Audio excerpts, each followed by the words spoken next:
Welcome to the Inspire Me seminar today. Glad to see a good group of you here. Just like normal, we have a sign-up sheet, if you would. Please put your name and affiliation down there, whatever department you're from, and again, seminar if you're in the class. So I'll start here. You can hand it behind you if you've already started. Okay, so today we have a very special guest from all the way on the other side of campus. So from the College of Business and Economics, Kobe over there. So we have, let's see, Laura Chiuppi. Good job. Very good. Coming from back over there. She's currently the director of the Kobe Career Services. And she's I guess born and raised in Massachusetts, and so maybe we'll get her to tell us how she got to Idaho a little bit. But basically, she did some, got her undergraduate education back there. Went to get a master's degree in education as well from UMass Boston, specializing in administration. And then she was also served as the assistant director at an international school there for several years. And then she came to Boise, I guess. You can tell us about that. Yeah, I can tell us, yes. and now she's the, like I said, director of Kobe Career Services, where she helps students identify strengths and meet their career goals through exploration, development, knowledge, and preparation, which I think is going to be very interesting for us because as we had an earlier seminar, we talked about the importance of networking and how that is really important for engineers as they go into their career and move and advance in their career. And then today we're going to talk a little bit about this idea of small talk, the fine art of American small talk, and how do you get started and open up those conversations, and how do you get started with that networking. So as engineers, I think it's really something that we probably need to listen to and learn because it's maybe not the most natural thing, but we want to be able to do it well. So please help me welcome Laura Chiuppi. Well, thank you for the introduction, and thanks for having me over here at the College of Engineering. I've actually never been into this building. I didn't even know which building it was on campus. I think that's what happens when you're kind of segregated on the other side. How many of you have been over to Kobe? Okay, have you had classes there? No, just been over there? Okay, great. So, a little bit about myself. Well, I am from Boston, Massachusetts, went to school at UMass Boston. I have been in Boise now for almost 4 years, and every single time I tell somebody I'm from Boston, they say, "Why did you move here?" Guaranteed question, and it's a good question. And I think the #1 response I give is because of the mountains and because of the foothills. I thrive in the outdoors. Avid trail runner, and you do not have that in Boston. You have a lot of other great things, and I do miss the city sometimes, but fortunately get to visit because I have family there. But I thrive in the foothills. Anybody else into the outdoors as much as I am? Yeah. So this is a good place to be.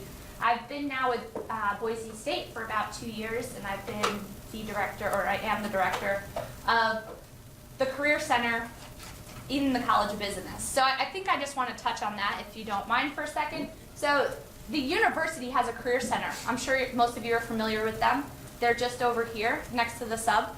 So they service all of the colleges, and we very much collaborate, but the difference between their department and mine is that I focus just on business.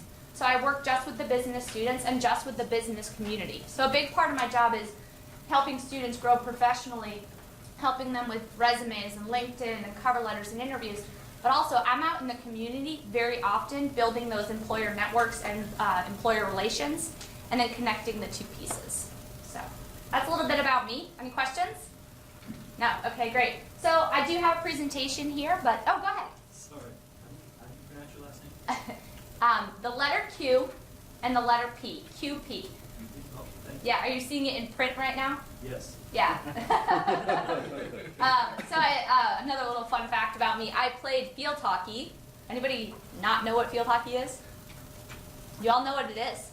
All right, that's pretty cool because a lot of people in Boise have no idea what it is.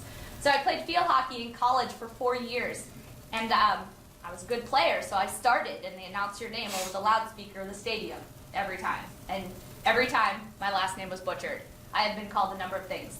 The worst, I should say, is Chiuppi. So don't remember me by that, but there's a good story for you. So, okay, so we're going to jump into this. But by all means, if there's questions at any point throughout the presentation, let's make this informal, and I encourage you to ask, but we will also have time for questions and answers at the end. Okay, so the fine art of American small talk, how to engage in meaningful conversations. So being able to initiate and sustain a conversation might be one of the most important skills to be learned in our century. So that being said, how many of you enjoy small talk or networking? Quite a few of you. Wow, that's pretty good. Okay, and how many of you find it scary or intimidating or daunting? Yeah.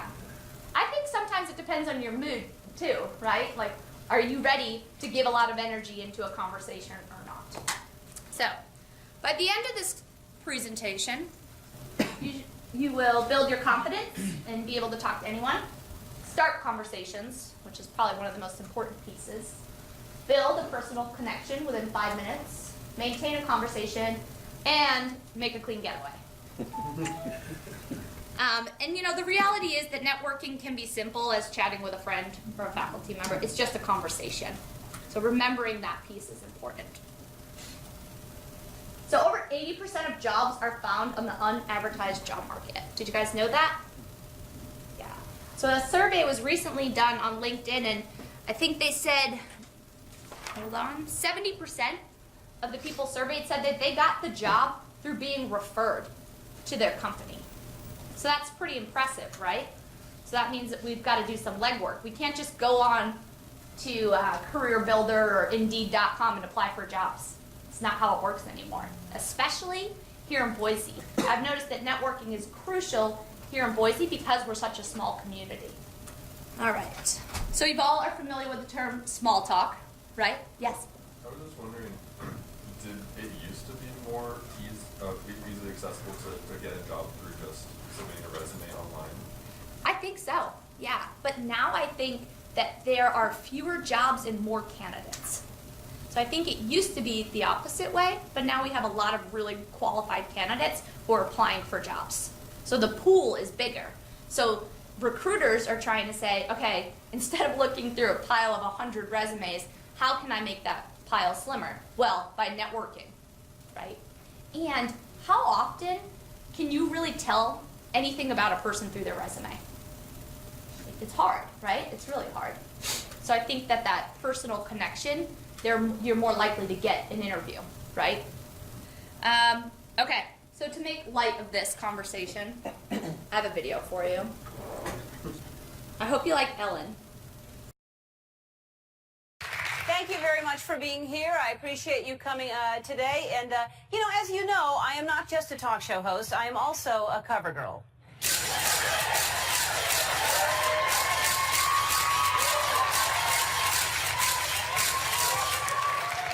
And part of a talk show host and the cover girl's job is I have to go to a lot of events and I have to talk a lot.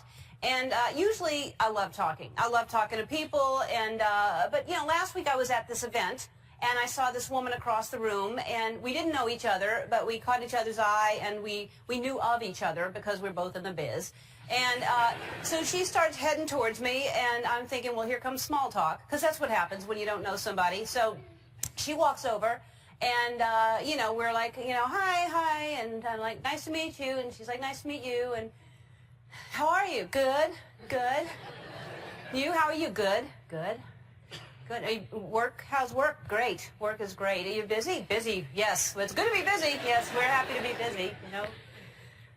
This is nice, isn't it? This is a nice, it is. It's nice. This is pretty the way they've decorated it. Sure is cold.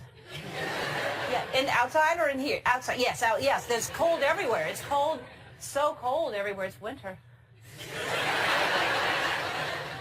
And you know, and there were pauses in between those sentences that were longer. I'm not going to draw them for you, but there were, and she was completely comfortable with the pauses. Just there's silence, and it was up to me to keep the conversation going.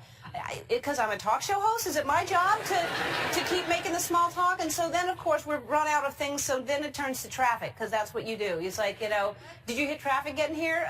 Yeah, I did. Crazy traffic. Oh, I didn't have any traffic. Oh, you didn't? Did you take Sunset? No, I cut through Cherokee. I didn't know you could cut through Cherokee. Yeah, if you cut through Cherokee, you avoid the sunset traffic. Well, I'll do that next time. Well, okay, bye. Nice meeting you. And then, long story short, the Queen of England is boring. That's it.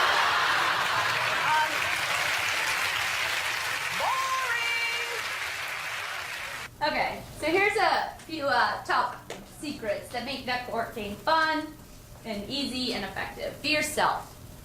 And I'm going to give you some barriers to that in just a minute. Focus on learning. Create a cheat sheet. I'll go back to that in just a sec. Look for common ground, listen with intent, and follow up. So creating a cheat sheet is probably the number one thing you can do. Before going to any networking event, you want to jot down 5 things you enjoy talking about, 5 things you want to learn at the particular event, 5 openers to conversations, and I'll give you some today. So if you have that cheat sheet with you, right? And I'm not saying to actually have a cheat sheet in your hand when you go to these events, but planning ahead for it. You have to almost study for this as if you're studying for an exam, right?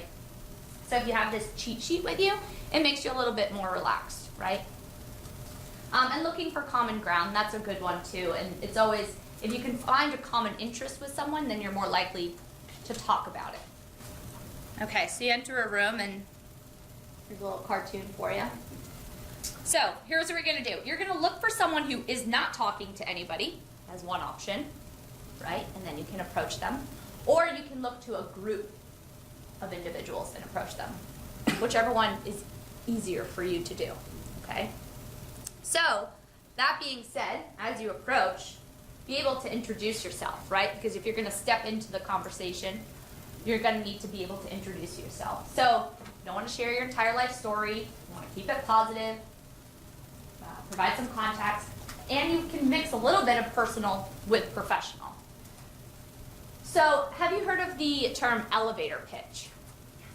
Yeah, so for those of you who have not heard of it, you jump in the elevator with me, we're going up to floor 3. Within 30 seconds, what do you want me to know about you before I get off the elevator? What do you want me to remember about you? Okay?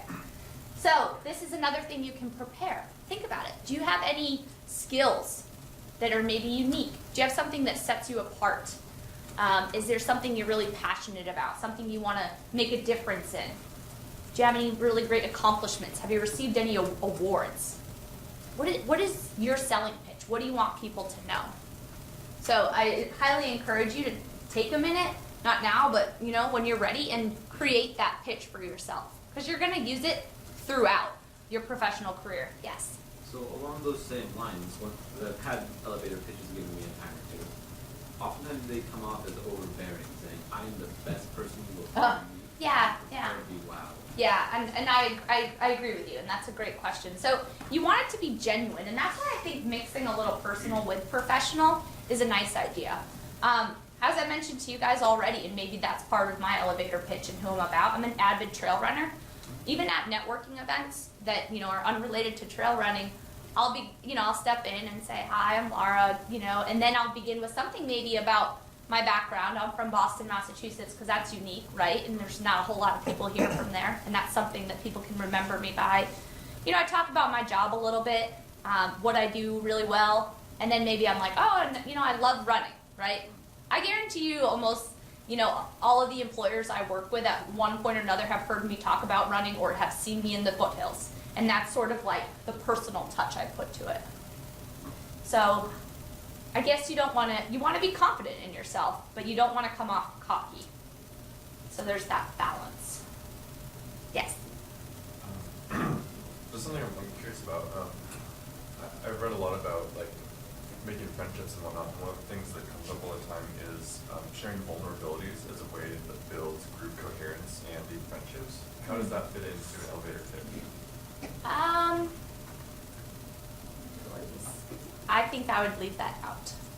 So on this next slide, here's topics to include and topics to avoid. So I guess it would depend on what your vulnerability is. Does that make sense? Can you give me an example of a vulnerability? I guess I was just wondering what type of, connection is the goal? Sure. So let's talk about students. So your goal when you go to a networking event whether it's a job fair, right? Or do you have like meet the employers night, or do you have any of these types of things over here that you've been to? One last. Yeah, perfect. Okay, so you go in there with the intention of what? What's your intention, right? So if there's a group of employers, before you go in, you're going to go in prepared. You're thinking, okay, what do I want to get out of this, right? So what you want to get out of it is maybe a few business cards so that you can reconnect, and then maybe a job opportunity. Then you're going to talk about your skill set, why you chose engineering, what your career goals are. Those are the things you'd want to focus on, right? They say connecting through vulnerabilities, maybe that's more of a friend instead of a professional. Maybe that's a friendship versus professional relationship. Yeah. And perhaps the vulnerabilities part comes as you build the relationship later. Sure. Absolutely. The elevator pitch is Yeah. not the right spot for that. Yeah, and that's great. Great comment. So yeah, these are topics you want to include in your intro, and then definitely topics to avoid. And then intro or not, just in general in conversation, these are the things you want to either stick with or stay clear of, which I'm assuming most of you are aware of that. Okay, so how do we engage in meaningful conversations? So you've got your intro down, you make your way into the group. What do you do? Okay, ask for stories, not for answers. So, asking for an answer could be, how are you? What's the response? Great. Okay, good, great. That's an answer, right? So instead, ask, what did you do today? Right? So that's not a yes or no, good or bad question.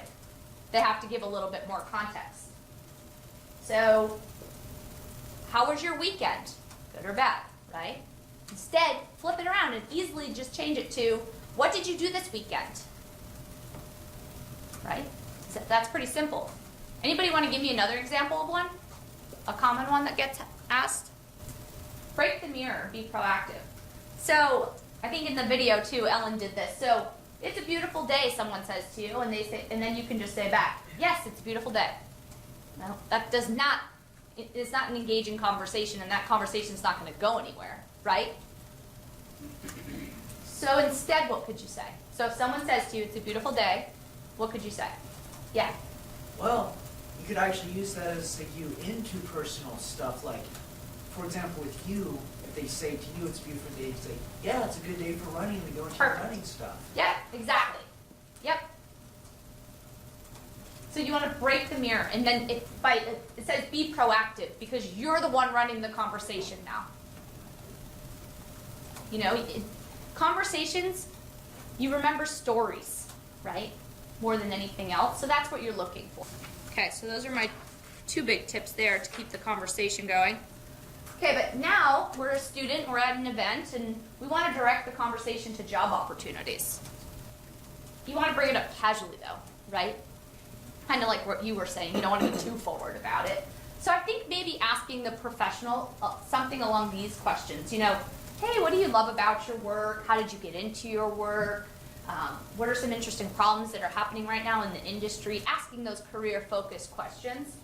But then also maybe asking, hey, you know, I'm a sophomore, and you know, what tips can you give me, or what recommendations can you give me so that I'm successful, right? So kind of asking that, but also be prepared, because then they're likely to ask you, because if you're talking about careers and you're asking for a little bit of advice, they're going to say, well, why did you choose engineering?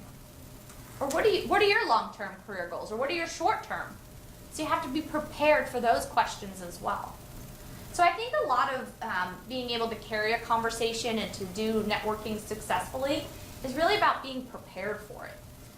And really giving some thought to yourself and what's important to you, and like where you want to take your career. And I'll bring this up again later, but same thing. This is when you ask someone for their business card. Hey, do you mind if I take your business card from you? And most likely they're going to want to. That's why they're engaging with students on campus, right? So take that fear factor away. They want to meet people, especially engineering students, right?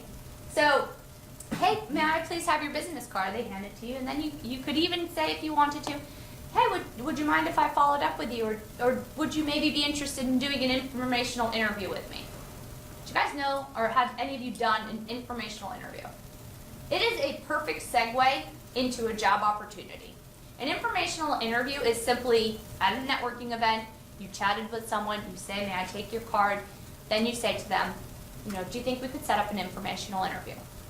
That means, could we set up a time to meet outside of this event, just the two of us, for coffee or for lunch or at the library?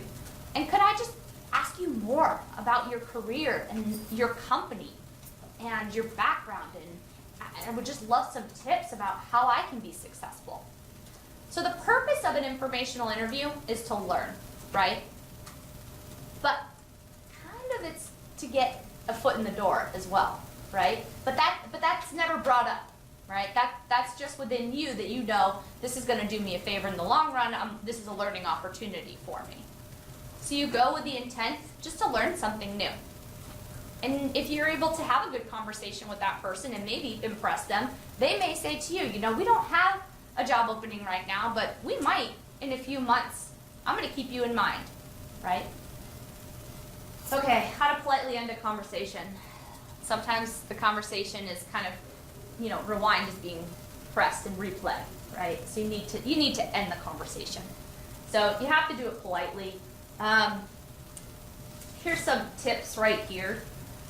My go-to all the time is, once it's dying down, I'll say, well, it was a pleasure meeting you. Thank you. May I have your card? You exchange cards. And then I'm going to say, okay, I'm going to circulate the room. There's some other people I'd like to meet here. For the most part, if you're at a networking event, there are multiple people there, and the point of it is to meet other people. So I think just saying and being genuinely honest, hey, I'm going to walk around and go meet somebody, is a great exit. Another good one, too, is if you have a friend with you or you know of a friend who's also interested in that company, saying, hey, I'd love to introduce you to a friend or colleague of mine. And walking them over and introduce, and then you exit. That makes you look really good, too.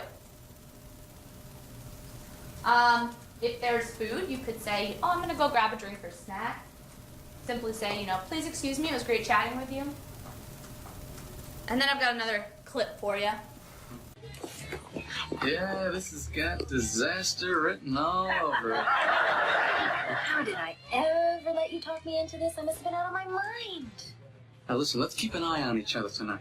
In case one of us gets in a bad conversation, we should have a signal that you're in trouble so the other one can get us out of it. How old are you? 36. What's the signal? How about this? Chicken wing. No. I got a better one. Head patting. Whatever you want. You came all the way out from Manhattan for this? Yeah, I did. So, what do? I'm a comedian. Are you? Let me ask you something. Where do you get your material? I hear a voice. What kind of voice? A man's voice, but he speaks in German, so I have to get it translated. How come you keep tapping your head? It's a nervous tick. I'm on L-Dopa. On the other hand, you take a guy like George Washington Carver. The man devoted his whole life to the peanut. Imagine having so much passion for something. People tell me I'm a funny guy. I've often wondered if he ever worked with the pecan. Yeah, me too. Now, is that considered a nut? Because I know the cashew is a legume. How's it going? Great. How about you? I can't believe what's happening here. She hasn't taken her hands off me all night. She was always friendly around the office, but that was it. How do you account for this? I don't know. Maybe a safe fell on her head. Well, she obviously liked you all along. No, I would have picked up on it. I can always tell when a woman likes me. They always somehow let you know. With me, they could torture me. I wouldn't tell them. If anything, I try to make them think I don't like them. Then they think, oh, look at this guy. He's not even looking at me. He must have something going for him. Anyway, I'm ready to go. Now? Well, if not now, when? Give me a half hour. Okay, half hour. Peanut brittle, peanut butter, peanut oil. Can I talk to you for a second? Oh, excuse me. What have you been doing? I've been smacking myself senseless. People think I'm a mental patient. Hey, I was dying over there. This guy's going off on the peanut. Now pay attention. So anyways, I thought I'd show you that. So you don't want to use the signal, but or if you did want to use one, come up with something a little bit more sly. But yeah, it definitely can be tricky to exit a conversation sometimes. But again, if you're prepared, and if this all comes down to being prepared, then it should be fairly easy. Okay, the next thing you want to do is follow up. So again, like we talked about, take a business card and focus on what you took away from the conversation and reflect on a common interest. So I present the same presentation to the accounting students who maybe on a similar scale, accountants have their personality traits, right? So when I tell them this, and you'll get a kick out of this, I said to them, when you get home from that networking event, if you can, flip over the business card, right? And think back to that person and jot down something that you took away from the conversation, a common interest, something that can loop you back to that person, right? So I told this to the group of accountants, and this one girl told me that she created a spreadsheet where she listed every single person that she met throughout recruiting season and had columns, and she showed me this, of common interests, particular things about them and their families, and career oriented notes. Am I telling you to do that? No. But she did this so well that she was able to start building and cultivating relationships with people very easily. Because when I tell you to send a LinkedIn personal message or an email or make a phone call, you have to make it personal. If it's not personal, they're likely not to respond to you, right? You have to make yourself stand out to show them that you put the effort in and you took something away from that conversation. So often, and I do it too, I'll just write something on the back of the business card, and then I have a stack of business cards, and sometimes I'll go back to it and say, oh yeah, what did I remember from that conversation? Because we're not going to remember every conversation. So kind of get into the habit of, once you are done with the event, going back and making notes of it. Yes? So on that follow-up email or Yeah. contact, however it's done, I've noticed again a lot of bluntness when people make inquiries about job openings or opportunities Okay. coming to the company. What would be a good way to state that in a very mild way? Sure. Okay, so at the networking event, you were talking about, give me a company. HP. So had a conversation with HP, and the recruiter at HP says, oh, I think you might be a really great fit for the engineering intern position that we have coming up this fall. It's not posted yet, but I think you'd be a great fit, right? And then you say, okay, you follow up, and in your head you're like, that's the number one thing you took away, right? Hopefully you got something else too, because that's going to be your key into your LinkedIn. So you send the person an email, hey Katie, it was great meeting you at the event. I really enjoyed learning more about what have you, some common interest or something, or discussing whatever it was with you. Also, you mentioned an internship position opening up in the fall. I'm very interested in that. HP sounds like a great place to work from your experiences, blah, blah, blah, something like that. So that's why having that more genuine thing that you can put in there, that common interest or something you took away, would be helpful. I do this a lot too, because in my job I'm building relationships with employers and often asking them to come on to campus at Kobe to recruit students, whether it's through events or presentations or what have you. So, no surprise here, but this gentleman I met at Equity Methods, he is one of the top people there, right? And he runs, and he told me he was a runner, so obviously I told him that I was a runner. Just recently I reached out to Equity Methods to the recruiter and asked them, hey, would you come to Kobe? I have an event. I didn't hear anything for about a week, so I said, oh, you know what? I'm just going to email the top because I know the guy, right? I emailed him and I said, hey, how's it going? What's your running weather like there in Arizona? That's how I introduced the conversation. Then I said, hey, would you like to come to Boise to this event? He emailed me within like 2 hours, right? because he was like, oh, I can respond to this email because it's something I relate to and it's an interest of mine, right? So something like that is very helpful. I have a follow-up question. Yes, please. I recently went on a tour with an engineer, like, of their office and facility, and I'm gonna send a follow-up email to just thank him and say, like, hey, that was great. And I had the idea, like, maybe I could send him a Starbucks gift card also, because it was just me and him, and he took, like, an hour out of his day to give me a tour. Is that, like, too far? Is that just, like, I don't think it's necessary at all. I think I think I would even comment on it, right? So instead of just sticking it in there, right, you could write your thank you note and then say, like, I really appreciate it. Please grab a coffee on me.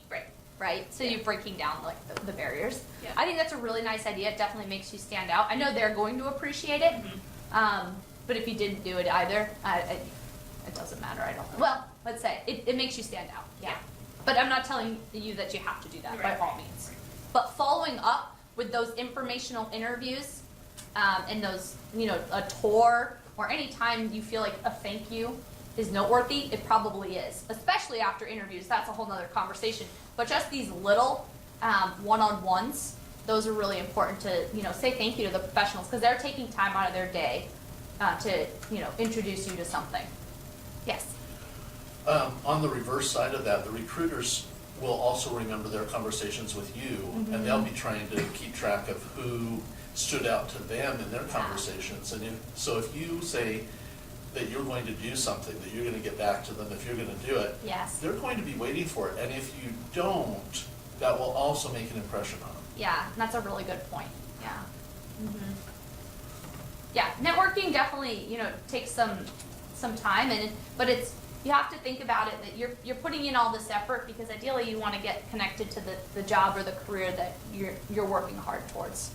So that's why if you go prepared to these events and you're portraying yourself the way you want to and, leaving them with some good takeaways, then that's what they're going to remember you by. All right. Okay, so here's a few takeaways for you. It's essential in the job search process. Ask meaningful, open-ended questions, like we discussed. Look for common ground. Stories make you memorable. And follow up with those you networked with. So where do you network? Well, on campus, first of all, there's plenty of networking opportunities. What was the one you had last week or just this week? Someone mentioned. Yeah. Last week was a career fair. Next week is a summer career fairs. Oh, okay, great. Yeah, so career fairs, those are even a little bit easier to network, if you will, because they're definitely there to talk to you about a position or an internship. Over at the College of Business, and I'm sure this will, you'll attend some of these at some point in your own educational career, we host like socials or happy hours where it's purely just mixing and mingle with professionals. So often that's a little bit trickier to bring up the conversation. But again, those people are there because they want to meet and interact with students. So here's a number of things you can do. The other thing is, clubs and organizations, network with your peers, right? That's small talk. Talking to anybody you don't know is small talk. I talk to everybody. I'm one of those people. And a good way to practice, I'm sure many of you probably are going to say no way, but when you're at the grocery store, do you guys ever talk to somebody you don't know? If I see someone like buying a product that I buy all the time or that I like tried and I loved, I'm like, oh, those are so good, you have to get those. And often they'll laugh or they'll say, something in response, or sometimes, it brings about a conversation and sometimes it doesn't, but it's kind of a good way to practice if you're not comfortable with talking to everybody. And Boise's a pretty friendly place too, right? And then informational interviews, that's networking too. I mean, networking sometimes I think is put in the category of a group of people, right? But networking one-on-one is definitely something. And you can use LinkedIn to network. Do you guys all use LinkedIn? Yeah, so using LinkedIn, but being able to start those conversations with people is key. Do you guys want to do a little bit of an activity? Yeah, let's do one. Okay. This room's a little bit on a mountainside, but what'd you say? Excellent for running. Yes. One way. Pair up with someone or groups of threes or however you want to do it. Try to pick someone you don't know too well because otherwise maybe you're just going to have a good conversation. And see how the conversation goes. So I'm just going to give you 5 minutes to just chat with somebody. Okay, and then we're going to come back to it. And be thinking about those conversation starters, right? Or maybe something that you want somebody to take away from the conversation.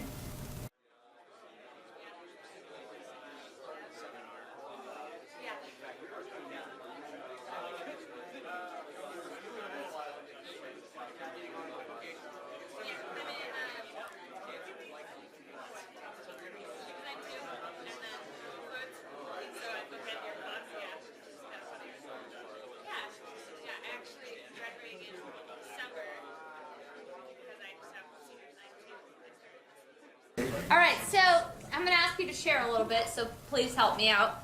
So what questions did you use? Are you saying anyone? That's a yes or no question. That could be open-ended. Sorry. That's okay. Any others? Yes.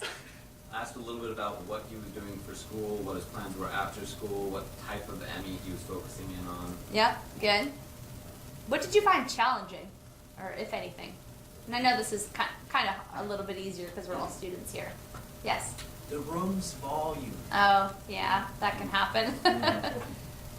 One thing that I've noticed as far as networking, it's a lot easier to network in a room of fellow nerds than it is when you step out into a different environment. Because I have a lot in common with the people here, so it's very easy to create the connections. Yeah. And that's a good point, and that's a good takeaway, too. So when you know you're going to be, networking with people who are not in your arena, you kind of have to think a little bit differently, right?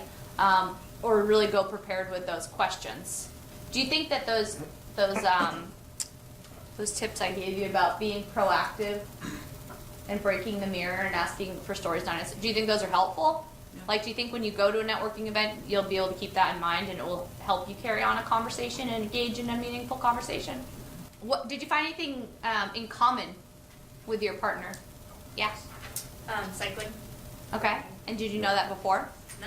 Nope. So that came out. Great. Anybody else find a common interest that you didn't know? Attending other seminars. Yeah. Okay. Did anybody find that they were leading the conversation? And it's okay because we're practicing. No? Well, that's good. Or maybe you don't want to say. I understand.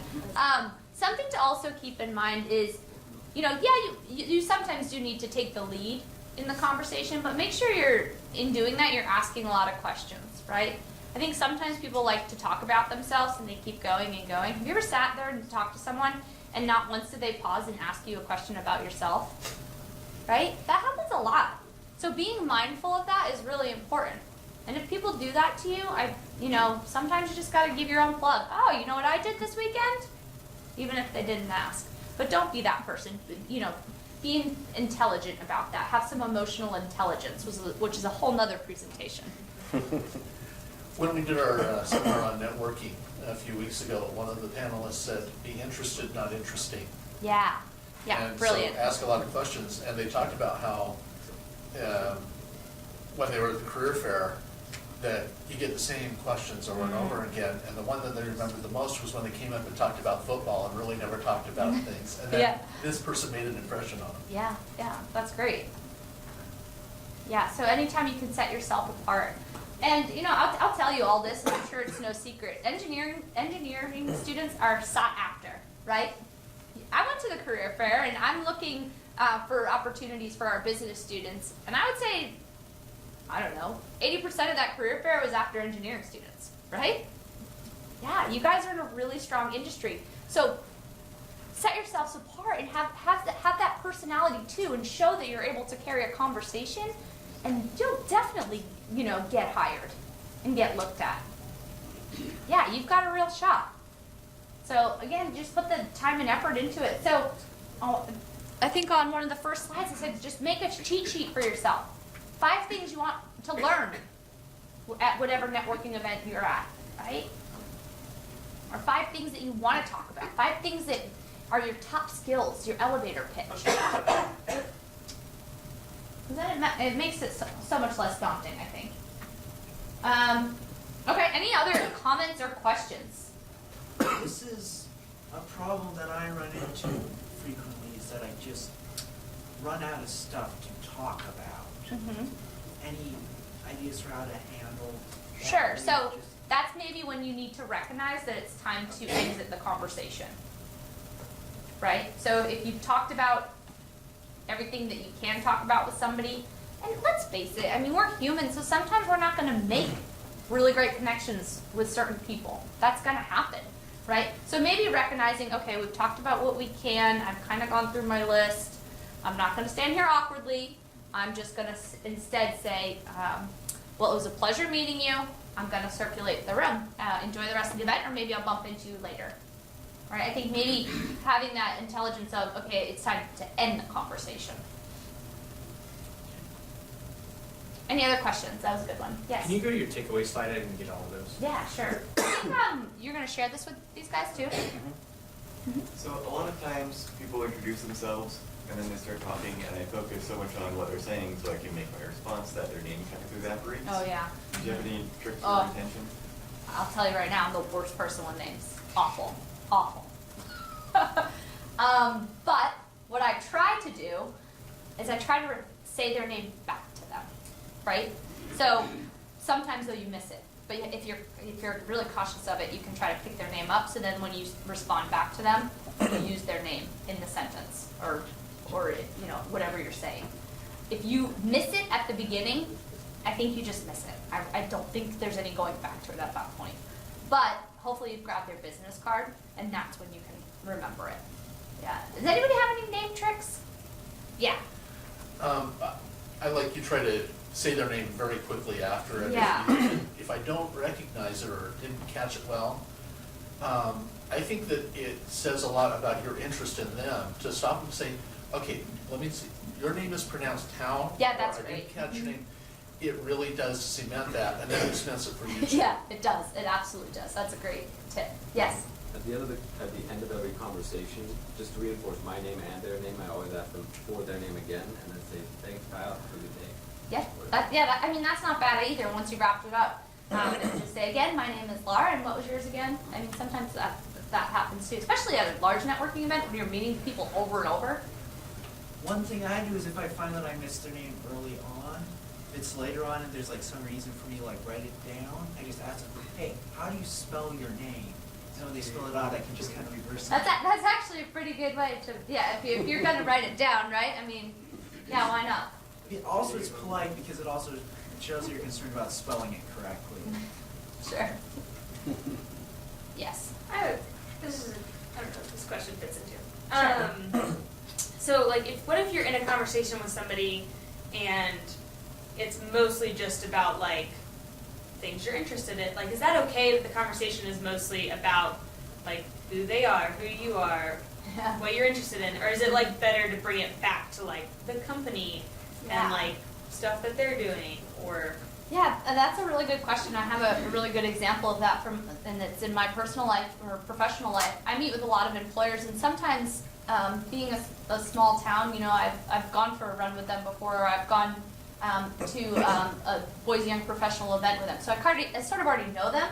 So we set up a meeting to talk about an internship program, right? But then we start talking, and I'm like, oh my gosh, I'm working right now, but it's been 20 minutes and we've just been chatting, right? So then it's kind of like, okay, I really need to have some intent for this conversation, if that's your intent, right?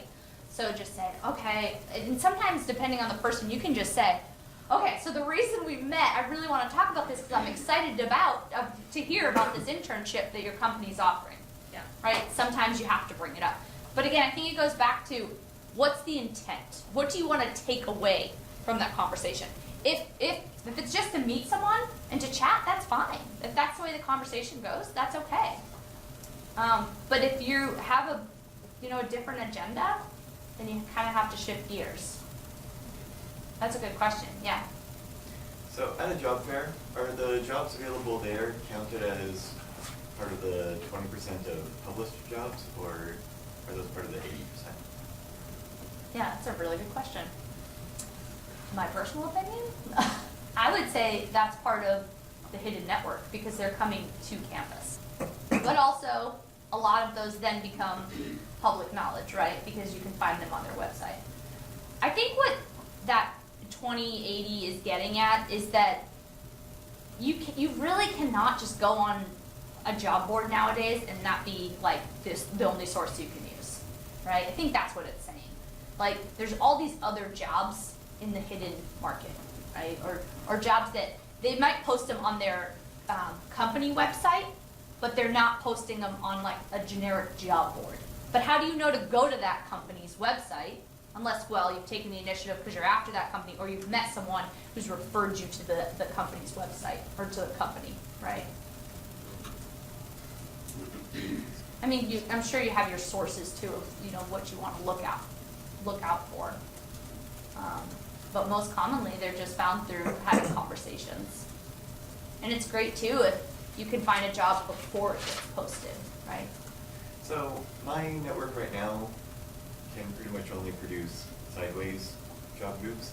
Do you have any recommendations for finding networkers that are higher on the wage ladder?